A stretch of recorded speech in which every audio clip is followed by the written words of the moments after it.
माँ, माँ।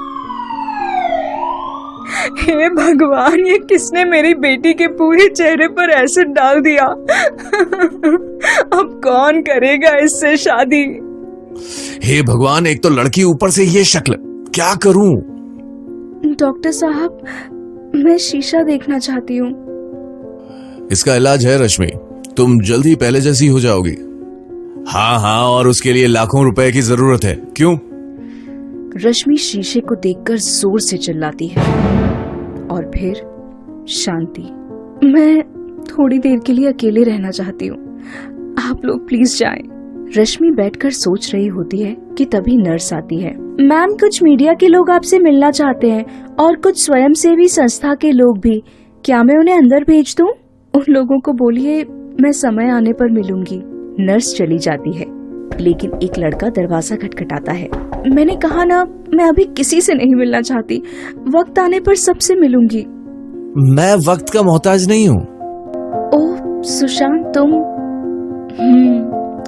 हम वक्त के मोहताज नहीं होते, लेकिन वक्त हमें मजबूर कर देता है। सुशांत, जो कि न सिर्फ रश्मि का दोस्त है बल्कि मन ही मन उसे पसंद भी करता था, पास में वही लड़का खड़ा होता है। क्यों नहीं मिलना चाहती हो तुम किसी से? हम वक्त के मोहताज नहीं होते, लेकिन वक्त हमें मजबूर कर देता है। मजबूरी नाम की कोई चीज नहीं होती, खुद पर बीती है तो पता चलता है। हाँ, ये बात तो सही कह रही हो, लेकिन क्या करें, हम कभी तुम्हारी तरह खूबसूरत रहे ही नहीं, तभी तो किसी ने उस हद तक चाहा ही नहीं।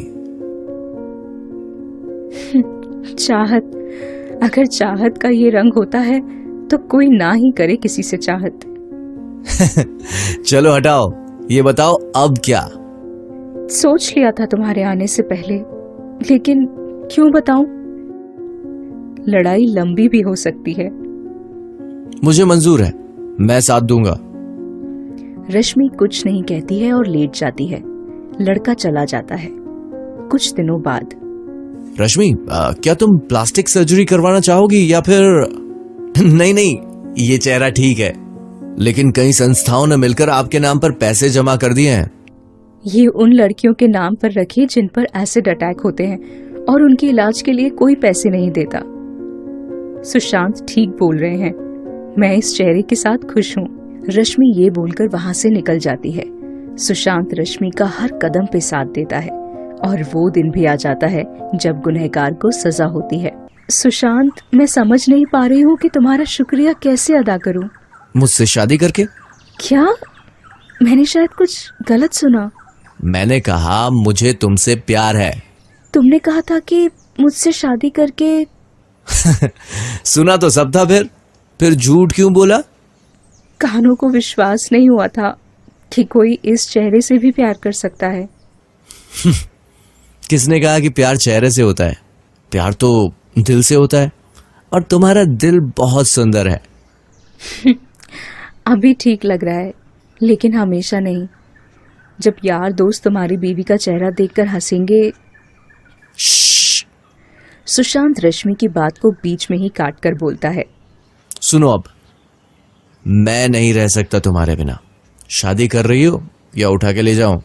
रश्मि शर्मा कर वहां से चली जाती है। अगले दिन सुशांत रश्मि के घर जाता है। रश्मि डर जाती है कि कहीं वो पिता से शादी की बात तो नहीं करने आया। रश्मि भाग कर आती है। बेटा रश्मि, सुशांत आया है, देखो वो क्या कह रहा है।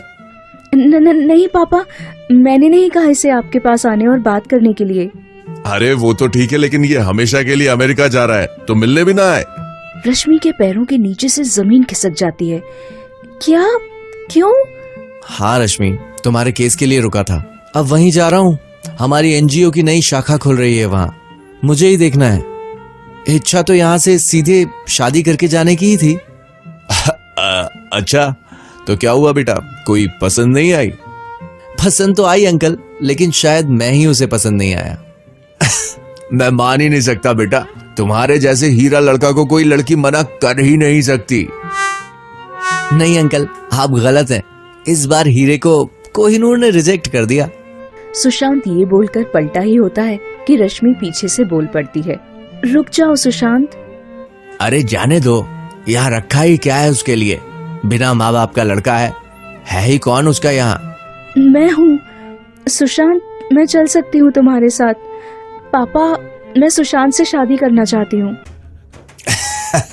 बस भाई, अब नाटक नहीं होता मुझसे। मान गई तुम्हारी दुल्हनिया। पापा, आप इससे मिले हुए थे? क्या करता फिर? अब जल्दी से तैयारी कर लो, तुम्हारे पासपोर्ट और वीजा की तैयारी भी करनी है। रश्मि सुशांत की तरफ देखती है और सोचती है कि शायद उसके जीवन में खूबसूरती उसके चेहरे की सुंदरता के जाने के बाद ही आनी थी।